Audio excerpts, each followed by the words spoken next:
Okay, so just checking a couple of settings, and then we will be going live momentarily. Looks good.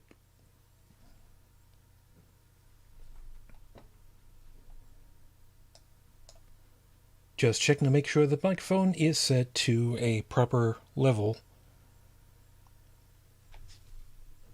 Probably help if I turn it up over here. There we go. That should do it. Okay. So dead air, and then we will get going.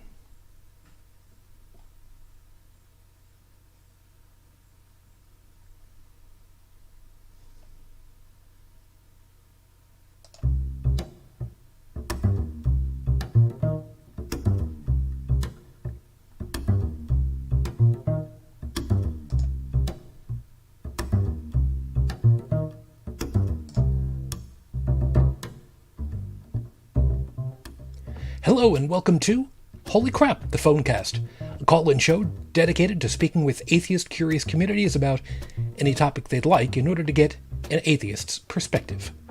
HCPC is a spin-off of Holy Crap, the Vlogcast. It records live on YouTube Tuesday nights at 8 p.m. Eastern U.S. time. Today's episode was recorded on Tuesday, 21 July, 2020. I am your host. I'm known as Shujin Tribble, and you can call me at the show at 859-HCTV-554. That is 859-4288-554. For today's overall, I'll be talking about morality from an atheist perspective, but if you'd like to discuss any topic, please feel free to interrupt me at any time during the show, and we will see how this plays out for the next 55 minutes or so. So hi, good evening everyone. I hope that you're doing well for yourselves. I, of course, am always concerned that with the way that things are going for everybody, that, I want everybody to be safe, healthy, and most importantly, safe and healthy. Of course, I'd always like for you to be just a little bit on the, what's the word that I'm looking for, curious side, which is the entire reason for being able to do the show. So with that in mind, let's go ahead and talk a little bit about what morality means to this atheist in particular. And it's not an easy question. The good questions never are. So let's kind of go into a little bit as to what is morality, what do we view it as, or at the very least, what do I view it as, and kind of work it from there while I readjust my volume settings. Morality to this atheist is about how to conduct yourself when nobody is looking. It's your quote-unquote internal compass.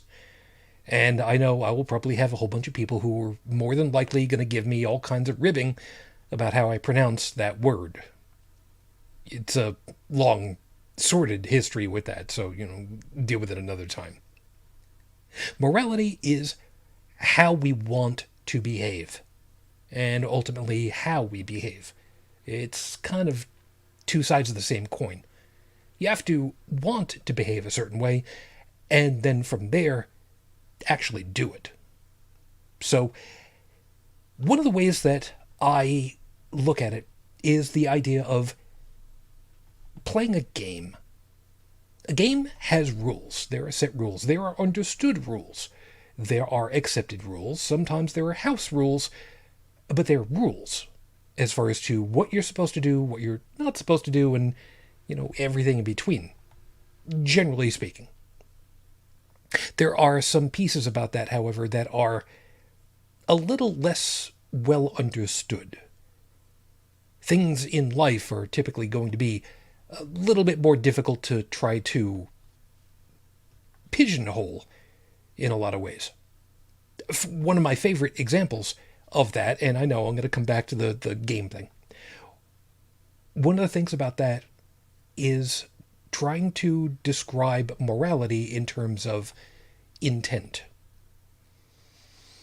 Because it's the minutia that makes all the difference. It's the context that makes all the difference.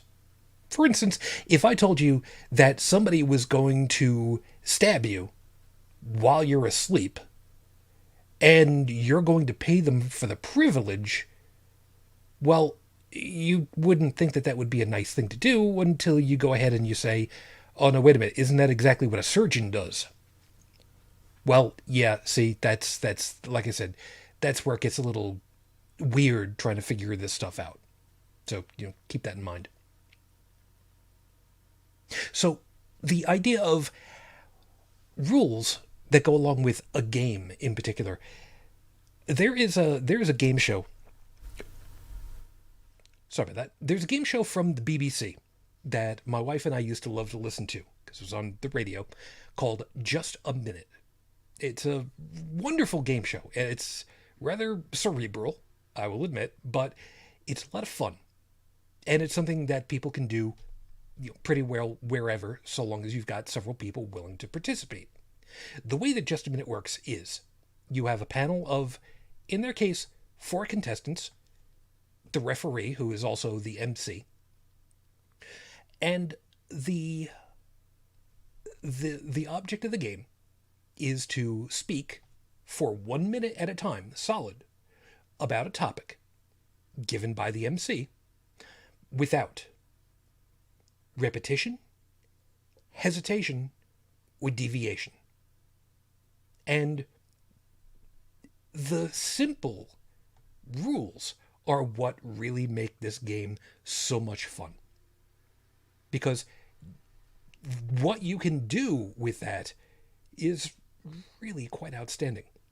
For instance, you want to talk about a topic, one of them in particular, that was on BBC's TV series, which you can find on YouTube. There are plenty of them. The topic was night court. And the panel was supposed to talk about night court for 60 seconds, starting now. Now, one of the best parts about this is that the panel don't read the topic. The MC gives the topic. So, of course, this group of beautiful people decided that they were going to go ahead and talk about night court with Guinevere and Lancelot and that whole kind of thing for a little while, and that was wonderful. But they had set rules as far as to how to proceed with the game, and everybody obeyed the rules. A little bit of ribbing here and there, depending as to what was going on, because somebody might have hesitated just a little bit, or in one particular situation, someone might have decided that since the topic was pardon my French, that they would begin their minute speaking almost entirely in French. And someone finally stopped them and said, yeah, you said vous twice. And they didn't know French, so they were just sort of making it up and trying to come up with something. And the person basically said, you know what, yeah, you know what, I can see where you might have heard that, so okay, fine. I will concede the issue. You will get a point. Congratulations, moving on. And the morality of it is everybody knows what the rules are. Everybody plays fairly by the rules. And the game progresses the way that the game progresses within those rules. There's no monkeying around. There's no squirreling around. There's a little bit of good-natured ribbing, but everybody knows when the game is over that everybody has played to the best of their ability fairly, following the rules and not breaking.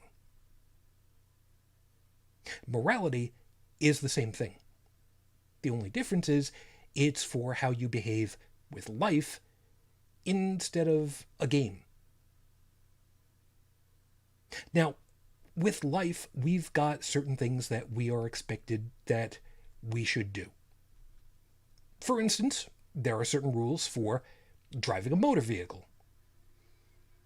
In the United States, you drive on the right-hand side of the road, not the left. Although, personally speaking, I think that it should be on the left, but, what do I know? There are rules about wearing a seatbelt.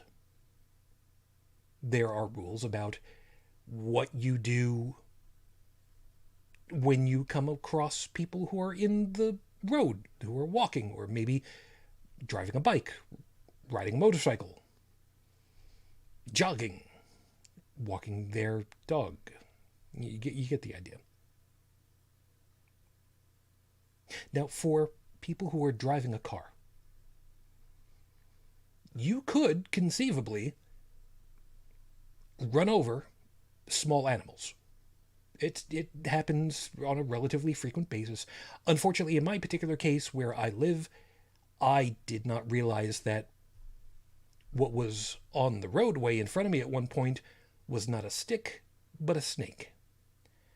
And I felt horrible afterwards. Matter of fact, this is going back several years, and I still feel bad about that. Because poor little guy had no idea. And truth be told, neither did I. And what hurt me, morally speaking, is that I brought injury to another life. Now, nobody was there to see it. And for all you know, I could be completely making up the story. It's entirely possible. But the point of it is, for me, morally speaking, I don't want to harm, I don't want to hurt someone or something else. And when I say something, I mean some creature. And some people are going to understand that reference entirely. I don't want to hurt. I don't want to be hurt. And I know full well that the idea of the quote-unquote golden rule is something that people listen to, and they try to follow it. The golden rule being, of course, treat others as you would like to be treated yourself. And I'm highly paraphrasing, I know. But I typically work from something that's less well known. There are a number of these rules. The one that I try to follow more often than not is what's referred to as the brass rule, which is treat others as you yourself are treated. Now, yes, when you start this off, you could be ambivalent towards all other people because you have nothing to base off of, so, what are you going to do? But for me, I'm much more of the opinion of, I, generally speaking, am going to be my usual self, which means that I'm going to be helpful, kind, courteous. A lot of the stuff that, you would otherwise expect a Boy Scout to be. And I know. I was in the Scouts as a kid. Leave me alone. Until I figured out that I really didn't want to be. And that did not go over very well at all. But I try to treat people well. Especially, first off, because they don't know me. I don't know them. So I'm going to be the person that I would normally be. Generally speaking, I'd like to think that I'm a nice person. I'd like to think that sometimes I'm even a funny person. Maybe not always well-groomed, but, I try to make myself look worthwhile. I try not to come across as a tool, because I don't think that I am a tool. You get the idea.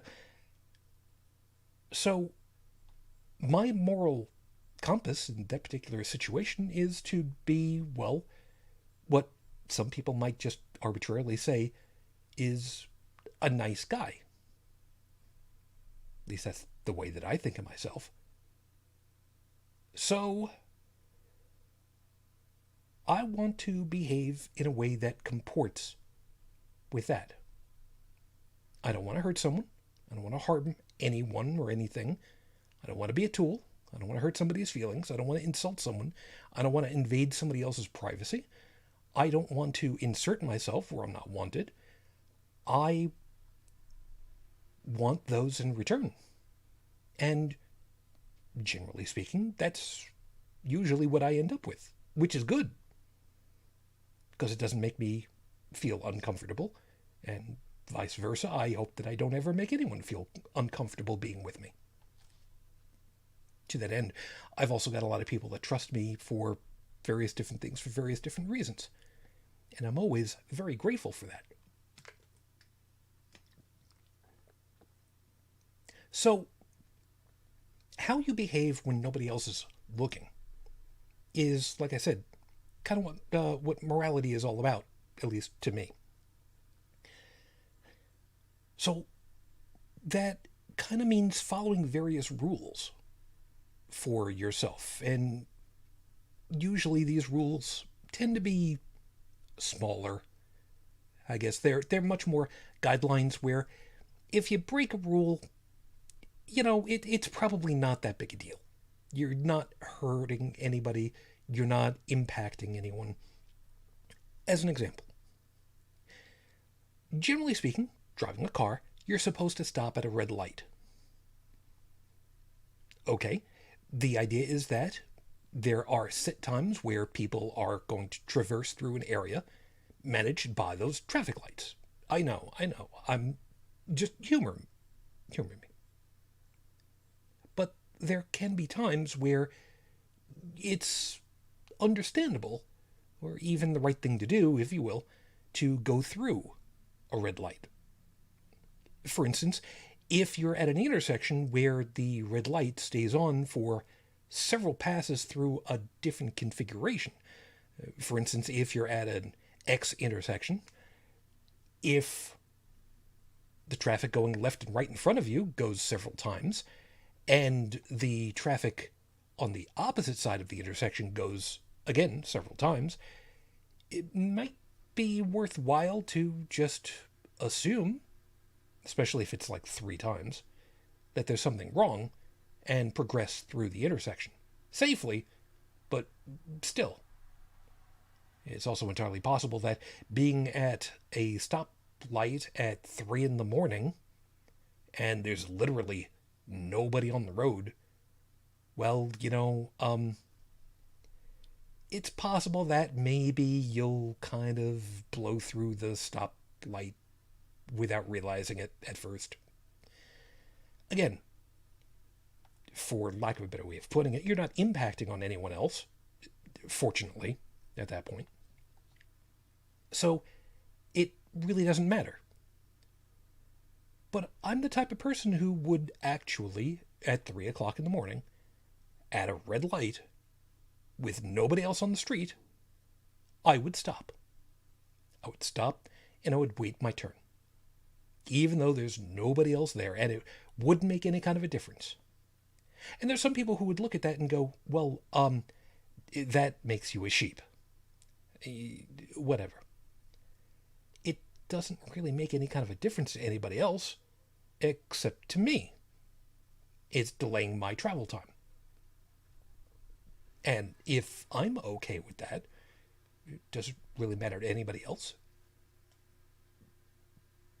So, the morality, at that point, it's kind of a low priority, really, in that context. But where you have to really think about the morality of things a lot more is when you're interacting with society at large. When you're dealing in situations of great responsibility, that's where morality really, if you'll pardon the expression, hits the road. Professionally speaking, there are a number of areas where you need to have really high standards for yourself and for others.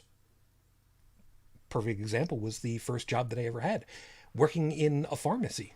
I was a stock clerk, and being a pharmacist, you've got a lot of responsibility of knowing the people that you're interacting with for dispensing medications. In some cases, you might know that somebody is taking medication for, give you just a arbitrary for a second, something for a, probably a good example would be somebody that is taking medication for a problem with their heart and blood thinners, or maybe something to help reduce cholesterol, or something like that. You need to be able to know that, hey, you know what? You've gone to your doctor and they're prescribing you a new medication, and this medication that they're referring to is going to negatively impact the stuff that you're already on for your heart and blood. I should really go ahead and let you know about that and get in touch with the doctor so that we can come up with a different medication for you.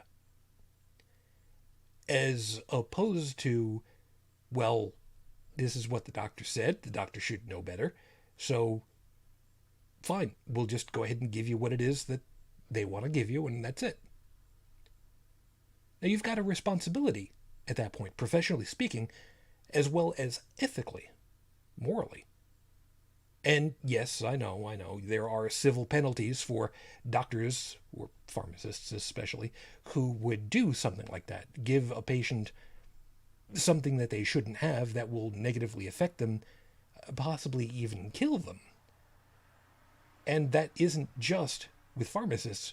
We see this also with establishments that offer alcohol for sale. If you serve alcohol to someone who is visibly intoxicated and they get into a traffic accident, you're somewhat culpable as well, at least in some jurisdictions. And that is something that should be looked at very carefully. It's a responsibility.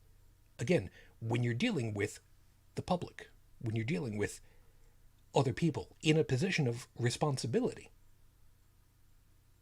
And that's why this is something that is really difficult for the last, I don't know how many years at this point, dealing in government. Morals in government, morality in government. Some people will say it's just an oxymoron at that point, and I don't believe so. I don't accept that. When you're in a position of authority, it is incumbent, please forgive the expression, for you to be an upstanding citizen. Or at the very least, not, well, screwing people over. You don't have to be a literal Boy Scout. You don't have to be a Superman. All you need to do is be a decent human being, caring about other people, and especially caring about the rules, which in this case means law. There are times where we hear here in the United States that no one is above the law.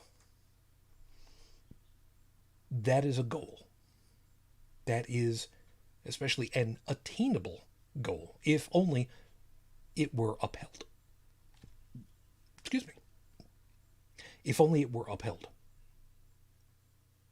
And I do believe in that. Very much so. Because there is no reason why there should be separate classes of people, as far as the law is concerned. The law are the rules that society imposes upon itself. And those rules are supposed to be equal for everyone.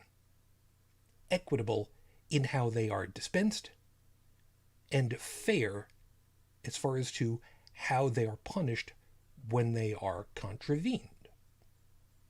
But the problem is, we haven't exactly held up to those ideals for a very, very long time.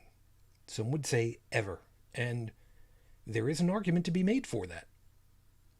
The idea that in the Dear John letter, the Declaration of Independence, where the United States said, when the colonies said to King George, yeah, you've been screwing us over and you've been treating us like dirt, so bye, we're off on our own, and don't come for us.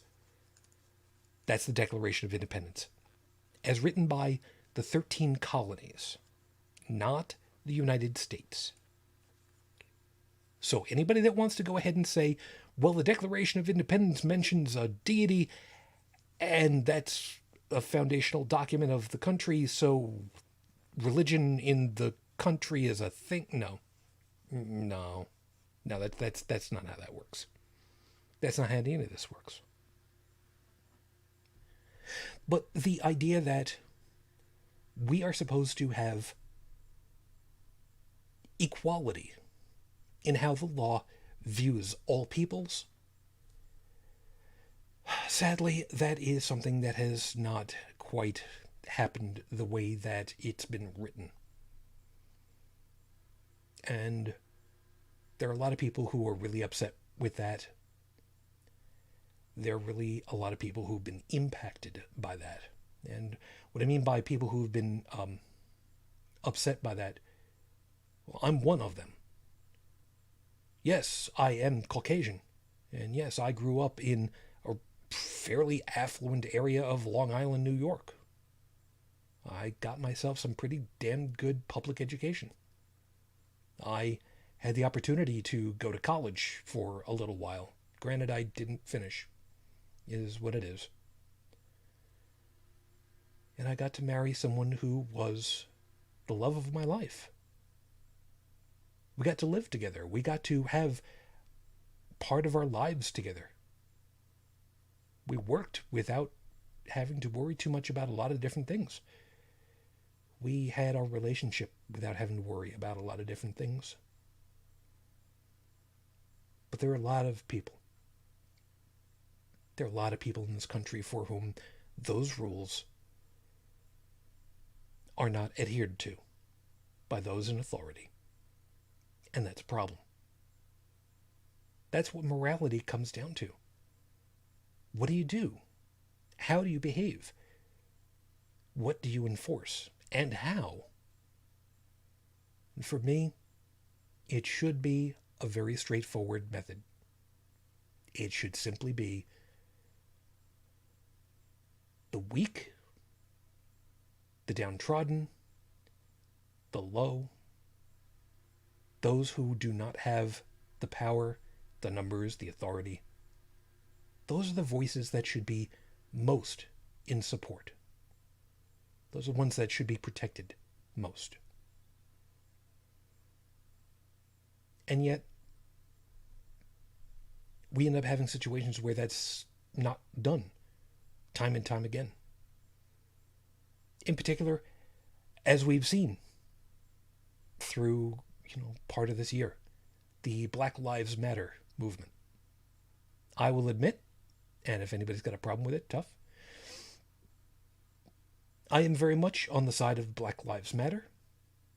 I am very much on the side that police forces should be demilitarized.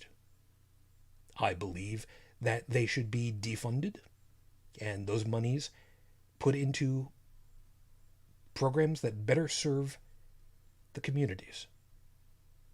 Starting off with education. We have had public education defunded for decades. For decades. And it's simply a detriment to society. The moral thing is, like I said, what do you do when people aren't looking? Well, one of the ways of not being seen is not necessarily to be doing it behind closed doors or where nobody else is, but when you spread out what's happening over the course of several hours, days, months, years, decades, what ends up happening over that time accumulates until one day somebody finally looks up and says, "Hey, what's going on here? Why is this the way that it is? Why do we have so little money going into education? Why are educators, public educators, buying boxes of tissues for their classrooms? Why are they buying chalk for the chalkboards? I know, nobody uses a chalkboard anymore, shut up. Why are they buying paper, pencils, erasers for themselves? No other job does that. It's true. When you work in a position at a job, you're given various different things to do the job. Sometimes it's a high visibility vest, or Maybe you get yourself a name badge. Maybe you get a box cutter because you work in a warehouse. You don't bring your own forklift to work in a warehouse. It's issued to you. You take a test in order to figure out if you've got certification before you're even allowed to use one of those. But over the decades, specifically, education has been shafted. It has not kept up with the pace of inflation, and Lord knows they need it. Not just to be paid a salary, but to invest in the kids in the upcoming years. Like I said, it becomes really, really tangled in a lot of different ways, depending as to where you want to take all this off. If you'd like to join me, of course, to kind of talk through part of this or to discuss a little bit further with me, please feel free. 859-HCTV-554. That's, again, 859-4288-554. And see where it takes us a little bit. Well, we've still got another, give or take a half hour. So take it from there. So in particular, like I said, what you do with what you have when you're in a position of authority is morality. At least for me, a good portion of it is. And when you are an educator, you have a responsibility of how to treat the kids. And I say kids, could be, anywhere from grade school up through high school. Hell, it could even be college, depending as to how things are going. Yes, I could get away with calling college-age students kids. I'm old enough. Leave me alone. So, what is it, morally speaking, that's important here?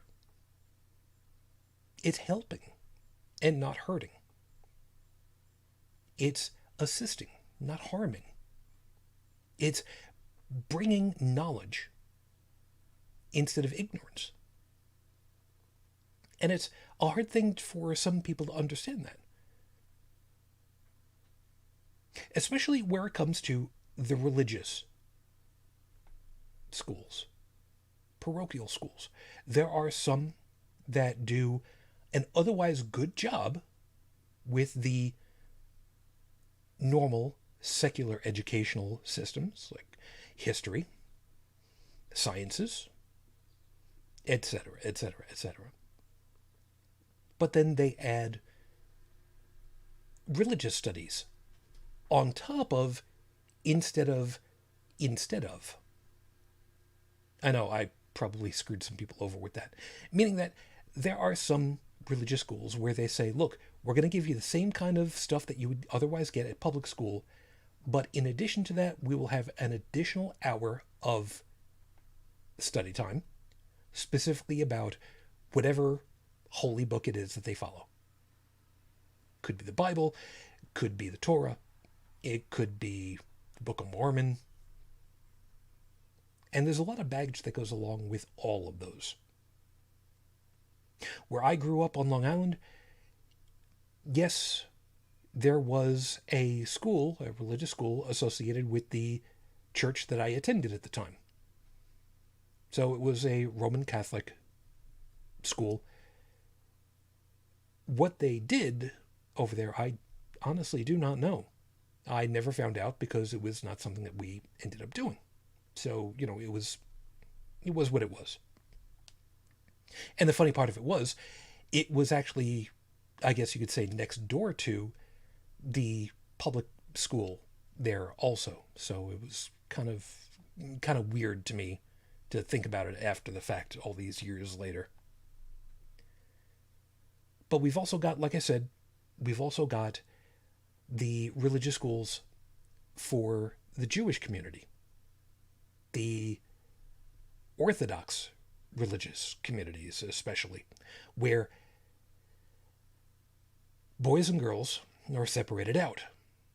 And the boys get to learn much more than the girls do, but that still doesn't quite cover it.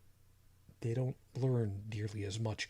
You can get through the equivalent of high school at some of these highly Orthodox Jewish schools, be able to read from the Torah, but your mathematics skills would be on par with somebody who's 12 years old. And the rest of your knowledge about other topics, like history, might be almost specifically about things from the Jewish community,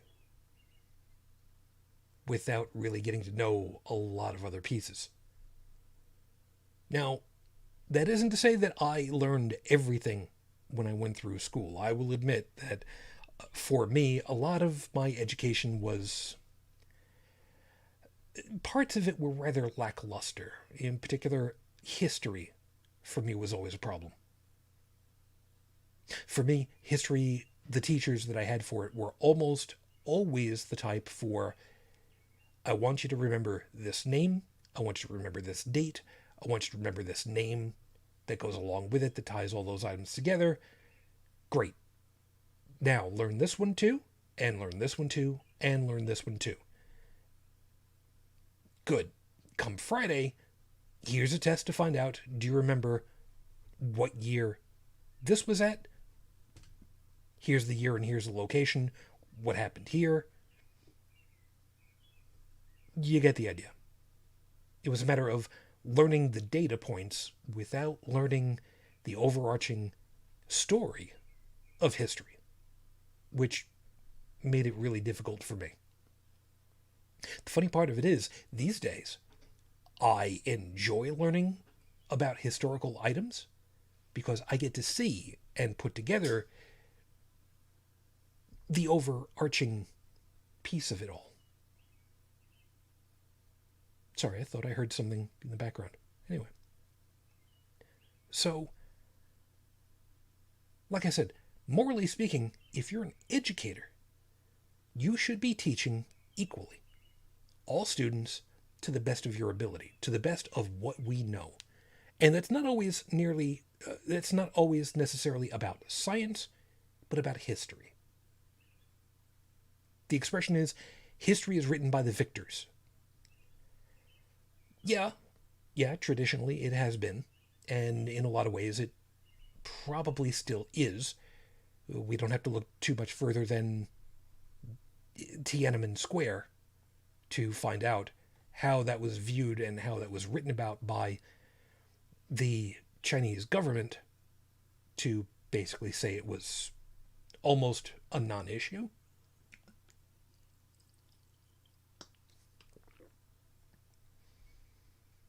And that nobody's really supposed to talk about it.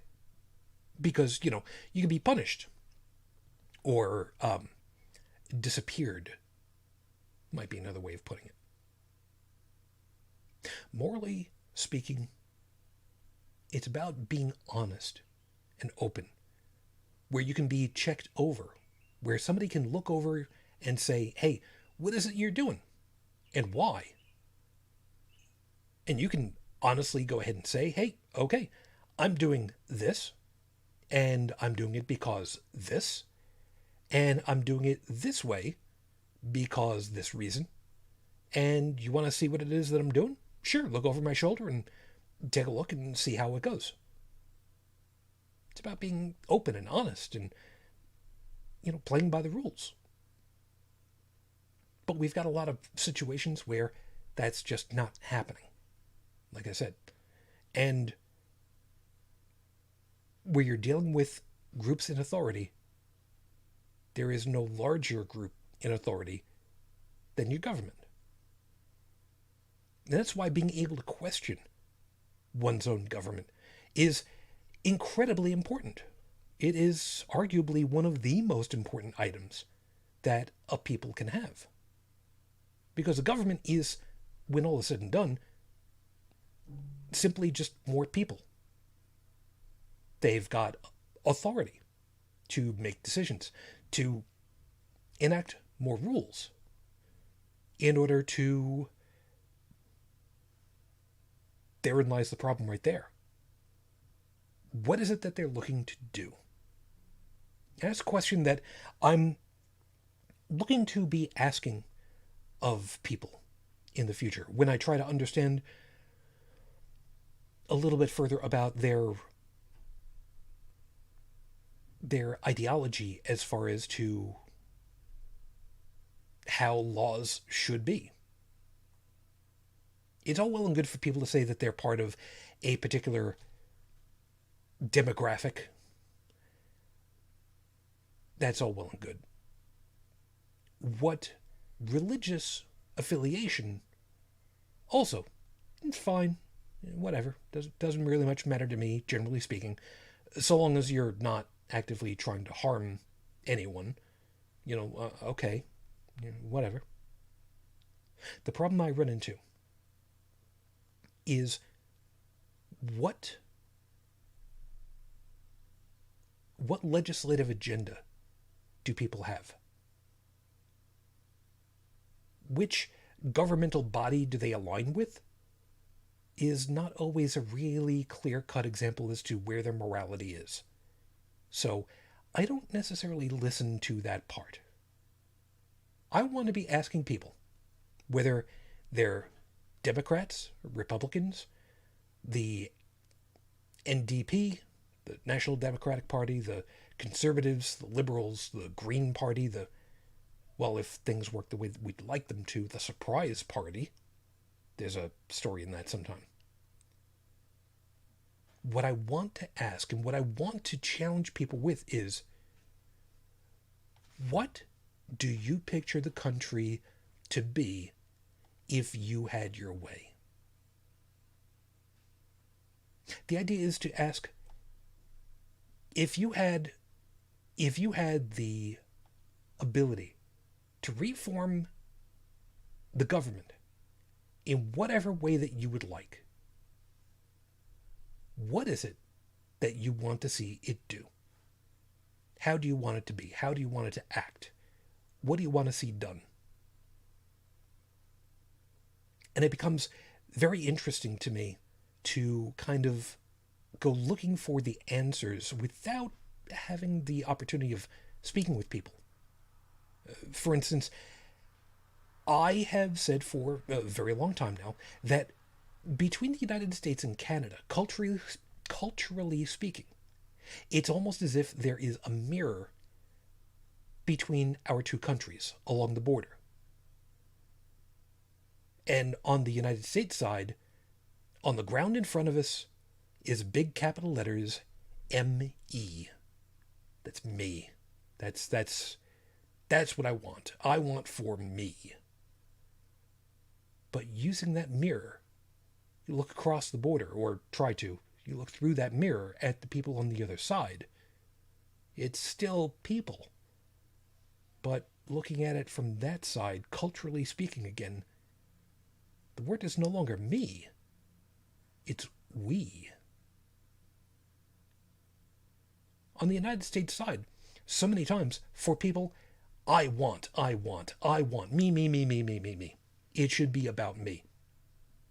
And I know some people are maybe not going to get this reference, but okay, Karen, that's nice. Whereas on the Canadian side, a lot of times, a good portion of it, again, culturally speaking, it's about how can we move forward together? What can we do? How do we grow?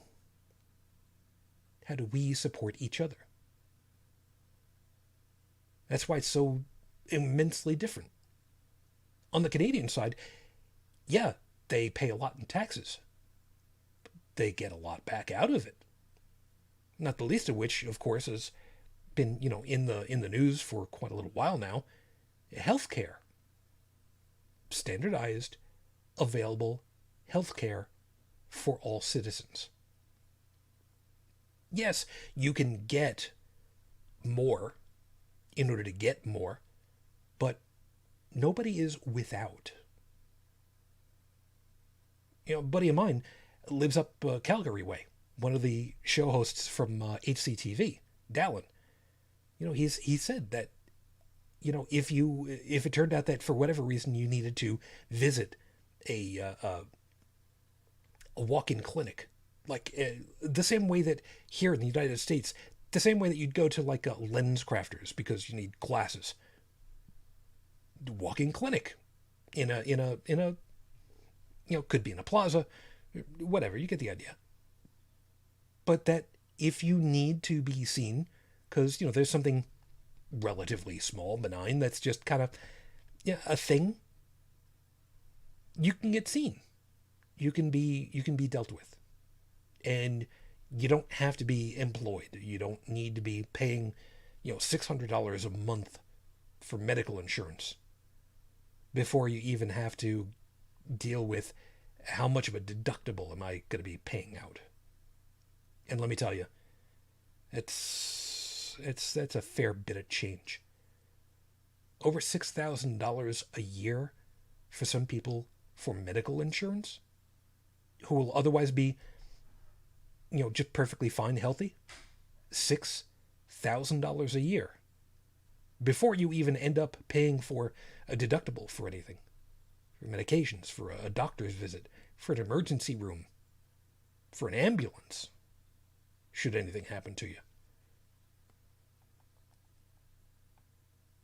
It's a matter of, collectively, the Canadian people have decided, what's the right thing to do? It's to help each other. Yeah, we all go without a little bit more. It's a minor annoyance, but you know what? Okay, fine. But as he said, if I pay an extra $100 a month in taxes into the medical system, just to make sure that a 7-year-old kid halfway around the country doesn't have to go bankrupt for a heart transplant, oh yeah, I'll pay that extra $100. And I don't blame him. Is it really that much when all is said and done? When everybody pays in a little bit, it's amazing what happens. That's what ends up happening when people go looking at how much is brought in taxes and how much is being paid out by the government. Again, the group that is in charge, that has responsibility, that one would expect that should have some kind of moral oversight, ethics oversight, or at least that's what's supposed to be happening. But then people go ahead and, people like me go ahead and point out, you're looking at $700 billion or more specifically for warfare. And when you look at the numbers that the United States puts out specifically in warfare spending, to find out that that's combined, the next 6 countries combined, that's insane. It's the same amount of money as the next 15 countries. And I missed a piece. Remember when I said it was the next 6 countries combined? Yeah, it's the next 6 countries combined twice over. And that's just for warfare. For machinery, for bullets and bombs and people. And why? When there are people here in this country directly who don't have medical insurance at all, who go to sleep hungry, who don't have decently supplied schooling, who maybe don't even have a roof over their heads. And here in this country, it's viewed as, well, why aren't you doing more for yourself? Because it's their fault. Or at least that's the way that it's viewed. As opposed to, hey, look, I'm willing to keep putting in my money into the government.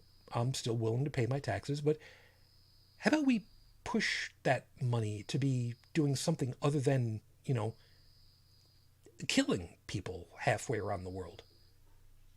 Let's go ahead and help the people who are here. Let's get people into housing. Let's get people healthy. Let's get people educated.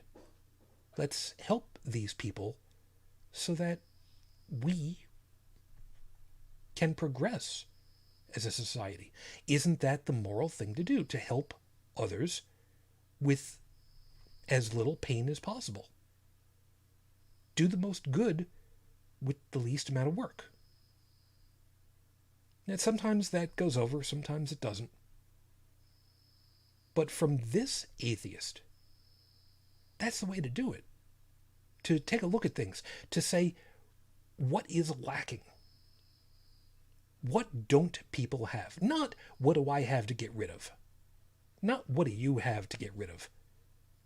What are people lacking in general? Their health? That seems a relatively easy thing to do. Find some way of getting them medicine. Doctors, nurses. If it's a matter that they need to be indoors in order to make that happen, well, okay, let's get them housing. If it's a matter of they don't know how to get a job, or they don't know how to get themselves placed for a job, or how to write a resume, well, how about getting them some education? Or job placement? There are plenty of things that can be done. It's just a question of just going ahead and doing it. So we've got to go on and get out of here, and we can talk about more stuff another time. Of course, if you'd like to be part of the show next time, join us on YouTube Tuesday evenings, 8 p.m. Eastern Time. HCPC extends a very large thank you to the staff at KTQA 95.3 FM Tacoma for time on their airwaves. Keep up the great work, guys. The show's theme song is Loopster by Kevin MacLeod, as used with permission from Incompetech.com. On behalf of all of us from HCTV, I wish you all the peace I no longer have. I wish you the strength that I've learned. I wish you well. And of course, for my lady, 15 years on, I am still in love with you. Matane Fujin, I love you. I miss you. Dream of me. Until our next conversation, all, good night.